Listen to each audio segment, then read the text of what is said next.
YNABers, my name is Jesse Meekum from YNAB. It stands for You Need a Budget. You do, I do, we all do. And at this time of year, we all are definitely keen on the idea. I want to talk today, not about this month, but maybe about next month and the next month and the next month. I want to talk about the idea of funding for the future. Last week, we talked about the age of your money. How old, on average, was that dollar that you just spent? When did it arrive? And you can make your age of money go up by not spending the money today and then spending the money tomorrow. That's not really progress. You've just deferred the spending one day. You can make your age of money go up by having your Rule 2 funds in there where you're saving up for those true expenses like Christmas in 11 months, better start saving, or vacation in June, you better start saving. And your age of money will go up because you're deferring some of that money into the future, naturally. But then once you spend that money, obviously your age of money goes back down. And that's not really making forward progress the way we want when we talk about aging your money. When we talk about aging your money, really, the way to get ahead and stay ahead is to fund for the future. And I want to talk a little bit about that today. So let's pretend here that we have categories A, B, C, and D, and in January you have $1,000. And you sit down to budget, you look up at the to-be budget, and you say, okay, there's $1,000 there. What do I want to do with it? And let's pretend, I actually brought the rag with me. Let's pretend that you then budget $800 of that $1,000. So you end up putting $200 here, and all the way down you put $200. So your total budgeted was $800, leaving $200 up here from that original $1,000. And you're done budgeting. You have your categories, maybe listed by priority. That's how I like to do it.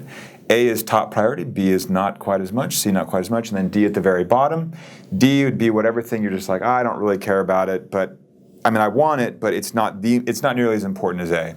And so you go down and you budget $200 in each of those categories, so you keep our math easy. $800 budgeted in total, $200 left from the original $1,000. And you're saying, well, what do I do with the $200 that's there? We don't want you to leave the money up in to be budgeted. Whenever you sit down to budget, you should budget until it's at zero. I'm not saying that you budget every time you earn $1. I'm just saying that when you sit down for your budgeting session, you should budget to zero. So you're sitting down here, you're halfway through your budgeting session, or maybe 4/5, and you say, well, what's this $200 going to do? This is where you age your money because you fund for the future. And you might look ahead to February and say, you know what? I'm going to budget the $200, I'm going to budget it here. In YNAB, you would notice that the $200 is listed here as well as to be budgeted. And if you were to go to March, you'd see the $200 listed there. You could technically budget all the way to March if you wanted, but we really want you to focus on the current month by priority and then the next month by priority. So in this instance, I would say, well, my top priority is A. So I'm going to go ahead and put the $200 here. As soon as I put the $200 there and budget for it, the $200 is gone. Okay, it's nowhere to be found. Now you just see 1 month at a time in YNAB. So you would see, okay, in February you would have budgeted that $200 and you see that to be budgeted is now zero. You go back to January, you see now that it's zero. But you know what's cool? What's cool is that you're a little bit ahead. And this is how you break that paycheck to paycheck cycle. This is how you put money off to the future. I'm not talking about putting money to the future for an eventual expense, which maybe category C is, some kind of true expense. I'm not talking about just artificially deferring your spending a day or 2 or 3 or 10. That's fun for an experiment, but that's not really making progress. You're just deferring the eventual spend anyway.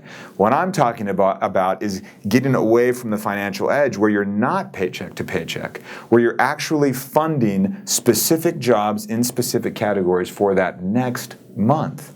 And then when money rolls in and you're still in January, you keep earning money, it's hitting January, but January is already covered. So let's say sometime in January we earned another $1,000. No, let's say we earned like $150, right? You have that money that's available in any month that you need it in the future. You say, well, I also earned the $150. And you actually sit down to budget, you look up to your to-be budget and you see the $150 there. You say, well, gosh, what I wanted to do. I've already budgeted all for January. Well, how's January going? Is there some overspending there? Should I address that? Do I need some of that money here? Maybe. That's part of Rule 3, rolling with the punches. But if you didn't, if everything was still green, right, on this January month, you would look to February again. You say, you know what?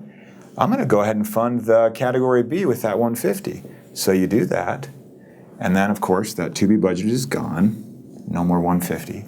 And now you've funded category A completely and Category B, it's still January. You still may earn some money depending on how your paycheck cycles run.